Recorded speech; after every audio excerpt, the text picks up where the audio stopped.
السلام عليكم ورحمة الله تعالى وبركاته في قناتكم قناة إلا بغيتي تفهم.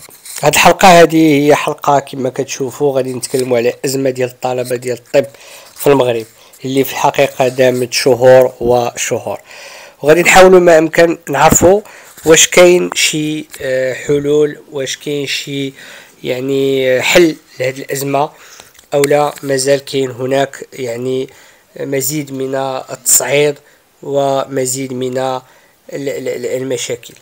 في طبيعة الحال إطار التصاعد المتسارع لأزمة التعليمية في المغرب، أعلنت اللجنة الوطنية للأطباء الداخلين والمقيمين على استيائها وغضبها الشديدين إزاء التطورات الأخيرة التي يشهدها قطاع التعليم، والتي أدت إلى تفاقم وضع للطلبة ديال الطب والطب الأسنان والصيدلة في المغرب.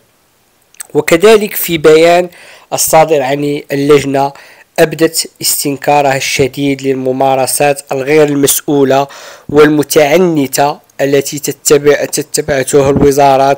الوزارات المعينة، مؤكدا أن هذا التصعيد يعرقل كافة الجهود المبذولة لإيجاد حلول عادلة وشاملة ومهمة تحفظ مكانة المهنة الطب في المجتمع المغربي. وتندن اللجنة بقرار استدعاء ممثلي الطلبة إلى جلسات تأديبية وتهديدهم بالفصل، معتبرة ذلك انتهاكا صريحا لحرية الطلبة والمبادئ الديمقراطية.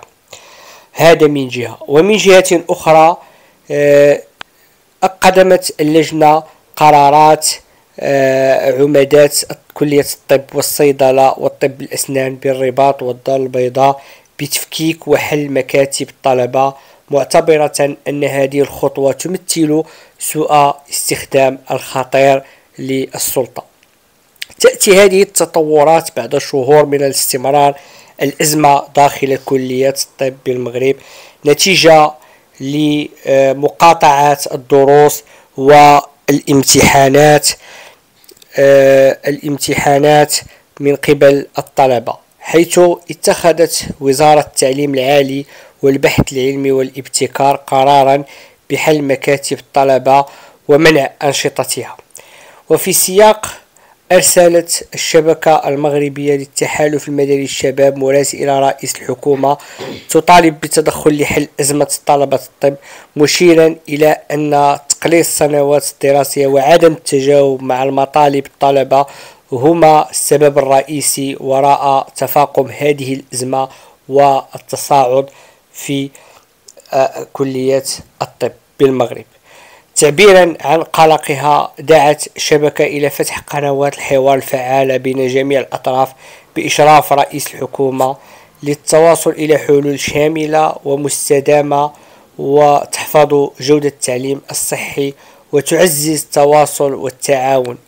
وفي ختام هذا البيان، أعربت الشبكة عن استعدادها للدعم أي مبادرات تهدف إلى حل الأزمة بروح الحوار والتعاون، معربة عن أملها في أن يلعب رئيس الحكومة دورا كبيرا في تسوية هذه الأزمة التعليمية وتعزيز الثقة لدى طلبة كلية الطب والصيدلة وطب الأسنان. وإلى هنا كنستنتجوا أن الأزمة ما زالت تستحوذ الكلية الطب، لأنهم يحاولون أن يحققوا مطالبهم الذي يدعون أنها مطالب شرعية في السنوات، كتقليص السنوات التي كانت من 7 سنوات إلى 6 سنوات، وكذلك التعنت والحكومة في عدم إيجاد حلول عند ذات طابع تلقائي، ذات طابع مهم في تسوية الوضعية ديال الطلبة في المغرب. وإلى هنا كنوصل لنهاية الحلقة. أملي فيكم أنني نتلاقاكم في الحلقة المقبلة إن شاء الله مع موضوع جديد، مع معلومة جديدة، وإلى اللقاء.